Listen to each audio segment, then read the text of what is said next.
తాకట్లో ఉన్న మీ బంగారాన్ని విడిపించి ఆ రోజు ఆన్లైన్ రేటుకి కొంటాం. Sharma gold company.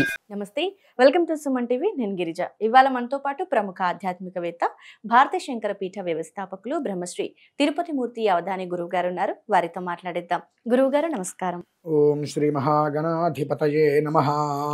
గురుగారు, ప్రజెంట్ జనరేషన్లో కనుక చూసుకుంటే 3 పదులు దాటిన వివాహం కాని వాళ్ళ సంఖ్య రోజు రోజుకి పెరుగుతుంది, కానీ తరగట్లేదు. సో మరి మనకు ఆల్రెడీ పుష్యం స్టార్ట్ అయ్యింది, పుష్యమాసం. సో నెక్స్ట్ మనకు మాఘమాసం కాబట్టి వివాహం కానటువంటి వాళ్ళు, అబ్బాయిలు కానివ్వండి అమ్మాయిలు కానివ్వండి, ఏదైనా మంచి పరిహారం చేసుకుంటే వాళ్ళకు వివాహం త్వరగా జరిగేలా, అండ్ అలాగే గురువుగారు వివాహం అయిన వాళ్ళు హ్యాపీగా ఉన్నారా అని అనటానికి మనకు అది క్వశ్చన్ మార్క్ అనుకోవచ్చు. ఎంతమంది ఎలా ఉన్నారు అనేది తెలీదు. సో బయట చూస్తుంటే తెలుస్తుంది. సో వివాహం కాని వాళ్ళకి అండ్ అలాగే వివాహమై ఇంట్లో అమ్మాయి కానివ్వండి అబ్బాయి కానివ్వండి ఇల్లంతా కూడా ప్రశాంతంగా వాళ్ళ మాటల్లో సౌమ్యంగా ఉండేలాగా, సో ఇద్దరికి ఉపయోగపడేలా ఏదైనా ఒక మంచి పరిహారాన్ని, అలాగే ఏదైనా ఒక మంచి శ్లోకాన్ని తెలియచేయండి గురువుగారు. తప్పకుండా అమ్మా. ప్రధానంగా మీరు వివాహం 3 పదులు దాటినా జరగట్లేదు అని అన్నారు కదా. కొన్నిట్లకి కొన్ని శ్లోకాలు సరిపోతాయమ్మా, కానీ కొన్నిట్లకి కొన్ని పరిహారాలు అవసరం. తాత్కాలికము, దీర్ఘకాలికము.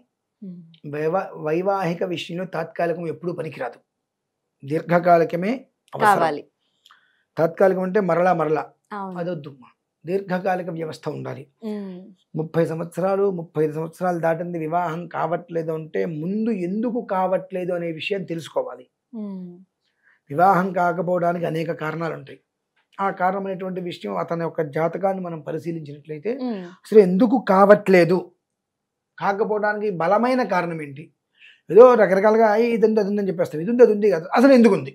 అదే కుజ దోషం ఉంది, ఓకే. సర్పదోషం ఉంది, ఎందుకుంది? ఉంది అంటే సరిపోదు, అది ఏ కారణం చేత వచ్చింది. జన్మించినప్పుడు ఉన్న లగ్న స్థితి గమనాన్ని అనుసరించినప్పుడు త్వక్స్థానం మాతృస్థానం, త్వగ్దోషం మాతృదోషం అంటారు వాటిని. ఈ దోషాలను పరిగణలోకి తీసుకోవాలి. తర్వాత తనుస్థానము, పంచమ స్థానం, దశమ స్థానాలు తీసుకోవాలి. ఇవి తీసుకున్నప్పుడు 6వ స్థానం కొన్ని తీసుకున్నప్పుడు ఈ స్థానంలో ఉండేటువంటి మూలాలు తీసుకుంటే వివాహం ఏ కారణం చేత కావట్లేదు అనేటువంటి విషయం మనకు తెలుస్తుంది. కారణం అనేటువంటిది ఏ కారణమో తెలియకుండా ఈ దోషం ఉంది కాబట్టి పరిహారం చేసేద్దాం, ఈ దోషం ఉంది కంటే ఈ పరిహారం చేసేద్దాం అంటే ఉపయోగం లేదు. చేస్తూ ఉంటాం పరిహారాలు, ఫలితాలు రావు. ఎందువలన? పరిపూర్ణంగా ఒకటి మనం పరిశీలించుకోవాలి. ఈ మొక్క వచ్చింది, ఈ మొక్క ఎక్కడి నుంచి వచ్చింది? మూల కారణం ఏంటి మొక్క రావడానికి? విత్తనం అంటే అది ఏ విధానాన్ని అనుసరించింది? ఇవి ఎన్నో రకాలుగా వాటిని మనం బీజం అంటాం కదా, చూసుకోవాలి. అంటే మనం 10 గింజలు వేస్తే 4 వచ్చినాయి, మిగతా 6 ఎందుకు రాలేదు? మొత్తం 10 ఒకటే విత్తనాలు కదా, 6 తేడా ఏంటి, 4 తేడా ఏంటి అనేటువంటి విషయాన్ని మనం పూర్తిగా పరిశీలన చేసుకుంటేనే అతని జీవిత విధానం ఎలా ఉంటుందనే విషయం అందులో మనకు అర్థమవుతుంది. దాన్ని అనుసరించి దానికి తగ్గ ప్రక్రియలు అనేటువంటిది సంపూర్ణంగా శేషం అనేటువంటిది లేకుండా నిర్వర్తించుకోగలిగితే దీర్ఘకాలిక ప్రయోజనం అనేటువంటిది వారికి ఉంటుంది. తాత్కాలిక ప్రయోజనం అంటారా, అది అనవసరం అని నేనంట. అది చెప్తాం, ఇట్లా చేయి ఇట్లా చేయి ఏదో బాగుంటుంది, ఇలా చేస్తే బాగుంటుంది, అందరికీ తెలుసు. బాగుండేది ఏది? ప్రతి మనిషి అనుకుంటారు, నేను కష్టపడతాను, నా పిల్లలు కష్టపడకూడదు, నేను కష్టపడతాను, నా పిల్లలు కష్టపడకూడదు అని చెప్పి ఆచరణ ఎక్కడుంది? అనుకోవటం మినహాయిస్తే 7 తరాల నుంచి అంతే అనుకుంటున్నారు, నేను కష్టపడతాను, నా పిల్లలు కష్టపడకూడదు చెప్పి. మిగిలిన 7 తరాలు కూడా అదే అనుకునేది. ఖచ్చితంగా ఆచరణ ఎక్కడుంది? నేను కష్టపడ్డా నా పిల్లలు కష్టపడకూడదు అంటే అది ఏదైనా సరే, డబ్బు సమస్య కావచ్చు, ఏదైనా కావచ్చు, ఈఎంఐలు కావచ్చు, ఏవైనా సరే. నా పిల్లవాడి విషయానికి వస్తే వాడికి ఏ మరపాట్లో కూడా ఈఎంఐ వద్దు. వాడికి వచ్చేటువంటి రూపాయితోటి వాడి భార్య సుఖంగా సంతోషంగా ఖర్చు పెట్టుకుంటూ హాయిగా ఉండాలి అనేటువంటిది చేయాలి. మనం ఏం చేసినా అవతల వ్యక్తి ఏదో ఒక విధానంలో చేస్తూనే ఉంటాడు. అంటే అతను ఏదో ఒక రకంగా కష్టపడుతూనే ఉన్నాడు. అతనే ఉంటాడు, నేను కష్టపడతాను, నా పిల్లవాడు కష్టపడకూడదు అంటాడు. ఇక్కడ సుఖపడేది ఎవరున్నారండి? ఆ పరంపరకి బ్రేక్ చెప్పాలి అంటే పూర్తి స్థాయి మనం విచారణ చేయాలి. చేసినప్పుడు ఏదైతే కనుక అలా అలా అలా అలా అలా అలా అలలు రకంగా వెళ్తూ ముందుకు వెళ్తుందో అది ఆ అలలు వదిలేసేసి ప్రవాహం వలె వెళ్తుంది. అది ప్రధానంగా మనకు కావాలి. ఇది వివాహం కానటువంటి వారు ఏదో నేను ఆ గుళ్ళోకి వెళ్తాను, ఇక్కడికి వెళ్తా అంటే ఎక్కడికి వెళ్ళామనేటువంటిది కాదు.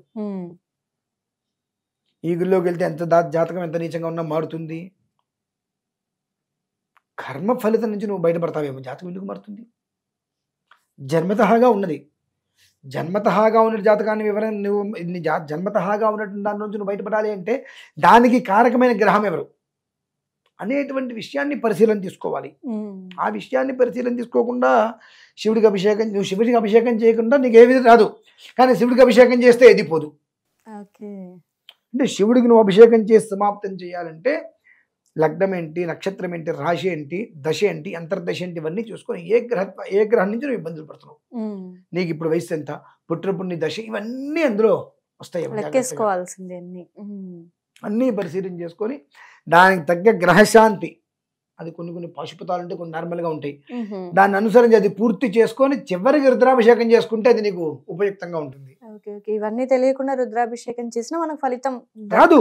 ఫలితం కొంచెం కాదు, అసలు రాదు. కంచంలో అన్నం అనేటువంటి పదార్థం లేకుండా అన్ని పెట్టుకున్నారు, పంచభక్ష పరవాన అన్ని చుట్టూ పెట్టారు, అన్నం లేదు, మీకు ఏదైనా ఉపయోగమా? అస్సలు ఉండదు. ఆ అన్నమే గ్రహస్థితి.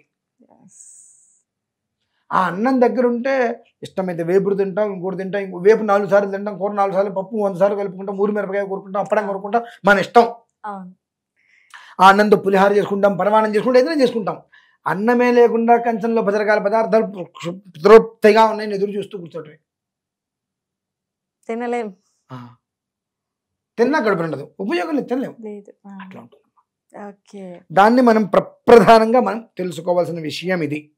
ఇకపోతే 2, వివాహం అయ్యేటువంటి సమయంలో వారికి వచ్చేటువంటి దంపతులు, అంటే అమ్మాయి కావచ్చు అబ్బాయి కావచ్చు, వాళ్ళు సఖ్యత కోసం మనం చేయాల్సిన ప్రక్రియలు కొన్ని ఉంటే వాళ్ళు చేసుకోవాల్సినవి ఉంటాయి. వాళ్ళు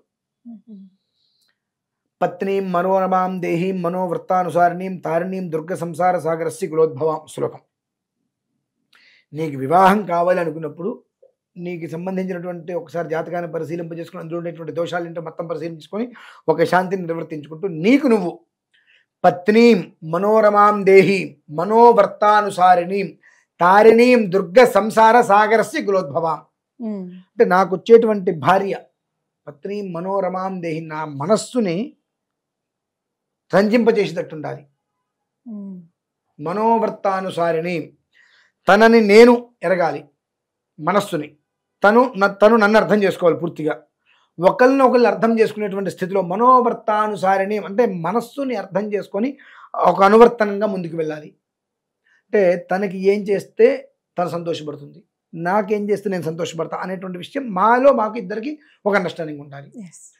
తద్వారా ఏం జరుగుతుంది, తారిణీం దుర్గ సంసార సాగరస్య, ఎంతో క్లిష్టమైనటువంటి ఈ సంసార సాగరం అనేటువంటి దాంట్లోంచి నా ఒక్క జీవితం, నా ఒక్క సంసారం, నా ఒక్క కులం చక్కగా ఉద్భవించేటట్టుగా ఆ పిల్లని నా ఇంటికి తీసుకురా, ఆ పిల్లవాడిని అలా చూడు. అంటే ఈ మంత్రాన్ని అమ్మాయి కానీ అబ్బాయికి చెప్పించవచ్చు. ఓకే, చక్కగా అసలు పిల్లవాడే జపం చేయాలి, అమ్మాయితో అవసరం లేదండి. నువ్వు ఉండే విధానాన్ని అనుసరించి అమ్మాయి జీవితం నడుస్తుంది. ఖచ్చితంగా నువ్వేదో నీ మొహం మండ అంటే అట్లా అంది అమ్మాయి ఏమందిగా, నీ 2 మొహాలు మండ అంటుంది. నువ్వు బాగుండాలంటే నీ కుటుంబం అంతా బాగుండాలి అంటుంది. ఖచ్చితంగా. కాబట్టి నువ్వు ఎలా అయితే చూస్తున్నావో అట్టుకట్టున్నారు అమ్మాయి పెడుతుంది. అంతే, మంచిగా ప్రేమగా ఉంటే ప్రేమ పెంచుతుంది, చికాకు ఉంటే చికాకు నర పెంచుతుంది. కాబట్టి ఆ పిల్లవాడే చేసుకోవాలండి. ఆ చేసుకోవడం వల్ల ఏమవుతుందంటే ఆమె యందు అనురాగం ప్రేమ అనేటువంటిది ఇతనికి, ఇతని యందు అనురాగం ప్రేమ అనేటువంటి అమ్మాయికి ఏర్పడతాయి. ఆ ఏర్పడినప్పుడు తగదలరావుగా. కాబట్టి ఈ శ్లోకం పత్నీం మనోరమాం దేహీం మనోవర్తానుసారిణీం తారిణీం దుర్గ సంసార సాగరస్య కులోద్భవాం అనేటువంటి శ్లోకం ఆ పిల్లవాడు 42 రోజులు ముందు, వివాహానికి ముందు నుంచి రోజు అనుకుంటూ ఉండాలి.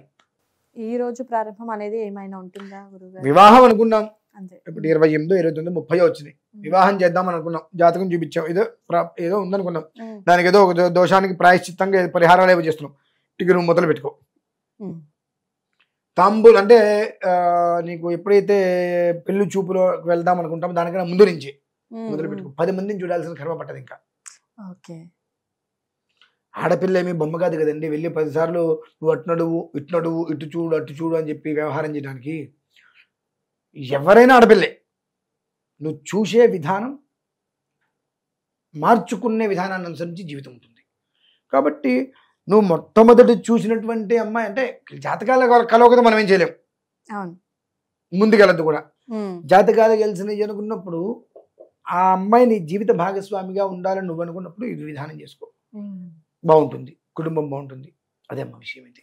ఓకే గురుగారు, సో నిజంగా వివాహం కానటువంటి వాళ్ళకి ఒక మంత్రం చాలా చక్కగా తెలియజేశారు.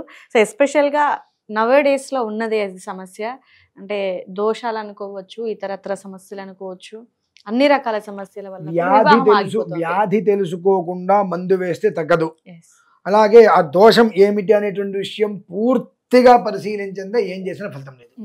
అండ్ అలా గురువు గారు, మరి వివాహం అయిన వాళ్ళు కూడా ఇంట్లో బాగుండాలి అనుకుంటే కూడా ఈ మంత్రాన్ని పాటించవచ్చు అంటే? లేదు, వాళ్ళకి మరి వేరే ఒక విధానం ఉంటుంది. ఏమిటి అంటే వివాహం కావటానికి చేయటం వేరు, వివాహం అయిన తర్వాత అన్యోన్యత కావాలి కదా, అన్యోన్యత విధానం వేరు మళ్ళీ. కాబట్టి అన్యోన్యతకి దీనికి సంబంధం లేదు. అన్యోన్యతకి నువ్వు రోజు మంత్రం అనేటువంటి విషయాన్ని పక్కన పెడితే ప్రతిరోజు కిస్మిస్, జీడిపప్పు, బాదం పప్పు, ఖర్జూరం, ఇలా స్నేహ ఫలాలు అంటారు వీటిని. వెన్నపూస తీసుకొని, అంత వెన్నపూసలో ఈ 4 పెట్టి నివేదన పెట్టి అది ప్రసాదంగా దంపతులిద్దరు తీసుకోమండి. 2 సజీరక గుడం అంటాం, ఇవి 5 పదార్థాలు, బెల్లము అను జీలకర్ర రెండిట్లు బాగా మెత్తగా బెల్లంలో నలిపేసి పెడతాం, అంత నివేదనగా పెట్టి వాటిని ప్రసాదంగా. ఎందువల్లంటే జీవితంలో గుర్తుపెట్టుకోండి, బెల్లము జీలకర్రని విడతీయలేరు ఖచ్చితంగా. అలాగే ఈ జీడిపప్పు, బాదం పప్పు, కిస్మిస్ ఇవి ఏవైతే ఉన్నాయో వాటిని మనం ఒక ఇదిగా చేసుకుని వెన్నపూసలో కలిపేస్తే వాటిని మనం తీయలేం, కలిసే ఉంటాయి, ఎప్పటికీ వెళ్ళిపో.